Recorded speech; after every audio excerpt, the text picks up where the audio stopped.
mga ataol na isinabit sa gilid ng mga bangin dahil ito raw ang paraan ng kanilang paglilibing, mga lumang tradisyon na hanggang sa makabagong panahon na patuloy na itinutuloy ng mga kapatid nating Igorot dito sa Sagada. Dito na tayo sa Sagada mga idol. Welcome to Barangay Dimang Sagada. So nasa Sagada na tayo mismo. Kung napapansin nyo, may maliliit na ataol dyan. Pero hindi maliliit na tao ang nakalibig dyan, kundi binaluktot lang sila para mapagkasya sa ganyang kaliliit na ataol. Dahil sa pinaniniwalaan nila na kung ano ka nagsimula mabuhay, ay ganun ka rin dapat sa iyong paglisan.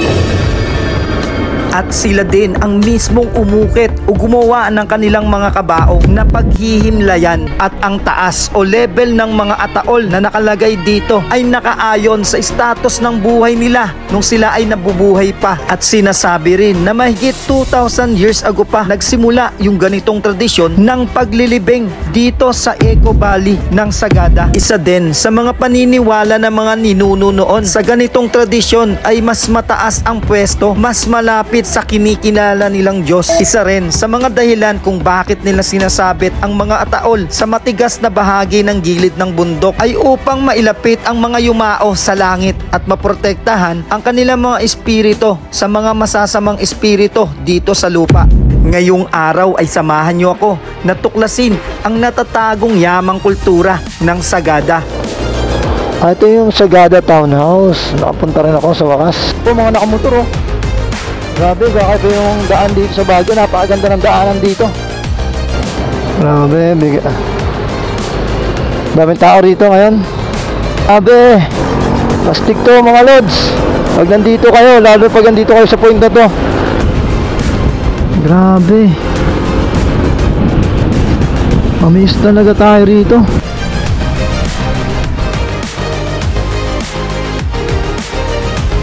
Ayun o, dun tayo dadaan o. Yun o, grabe yun. Doon tayo, tapos ganito, napakastig.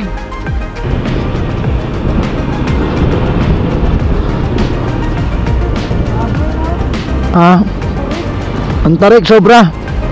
Sobrang tarik. Sobra. Oh, angkas pa yung isa. Pre, grabe yung motor mo, kinaya. Ang bigat nyo ng dalawa eh. Hindi, kayong dalawa. Sabi ko hindi lang siya, hindi lang ikaw. Hindi, sabi ko kayong dalawa, hindi lang ikaw. Sabi ko kasi nga, pinag-usapan nga namin, grabe no, kinaya ng motor nyo. Samantalang motor niya hirap eh. Ha?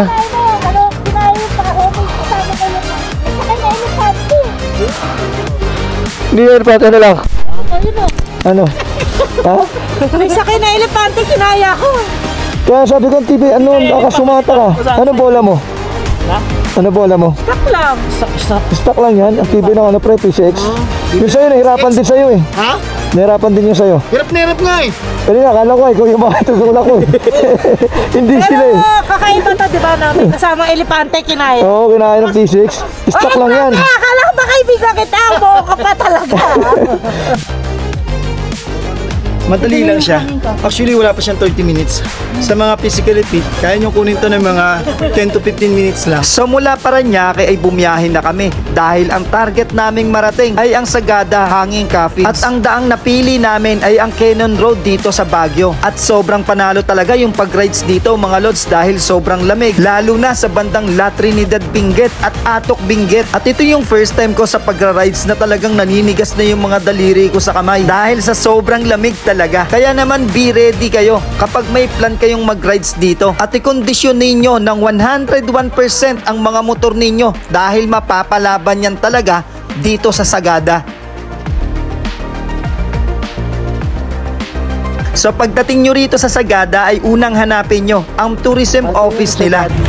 Sa mga magpupunta rito mga idol, ito pong tourism office nila o assistance nila is tapat lang po mismo ng Sagada Town Hall.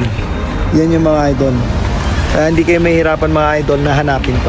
Ito rin pala yung mga iilang tourist spot na ino-offer nila rito sa kanilang mga turista. Tapos kayo na yung bahalang mamili kung saan bang mga tourist spot yung mga gusto nyong magpunta.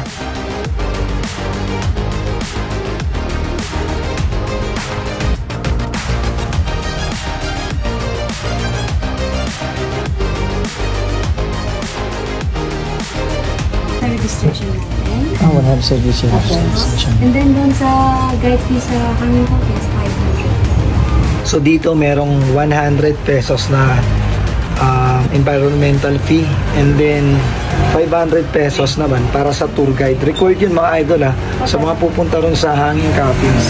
So wala tayong bukas kasi sobrang lamig na talaga ng mga pinuntahan natin. Pagdating naman dito sa mismong location malapit sa Hanging Coffins ay kailangan nating magbayad ng 20 pesos para sa parking fee ng mga motor natin. At pagkatapos nyan, pwede na tayong mag-explore dito sa Hanging Coffins nila.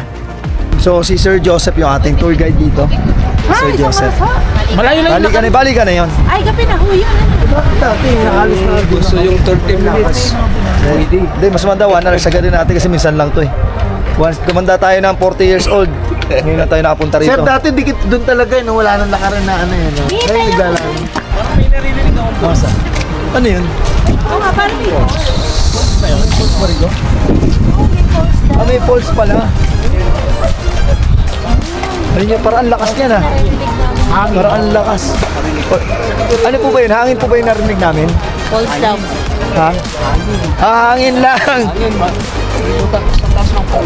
Oo, sa taas ng puno. Great pala no. Ang galing! Dito tayo sa baba. Tapos nakakarinig natin, nakala namin falls. Hampas lang pala ng hangin yun. Bayad tayo ng 10 pesos lang. Dito. So, additional 10 pesos tayo dito sa bayan mga ito. Less than 30 minutes lang naman yung kailangan nating lakarin para marating mismo yung lokasyon ng kanilang Hanging Coffins. At medyo matarik at pailalim din yung daan, kaya kung may mga kasama kayong bata at matanda, doble ingat lang po mga idol. Bustoyo. Oo, kasi isa turon eh. Sabi ni Boss Toyo, nadamay pa siya rito ah. Hello po. Hello. Good afternoon. In France? So napakaganda kasi nakahang talaga yung mga coffins. Travelers. Thank you. Medyo nakakahinga lang talaga. Dito na tayo. Asti. Parating tayo. Panalo. Wow. Yari. Kailan ba yung pinakalas? 2010.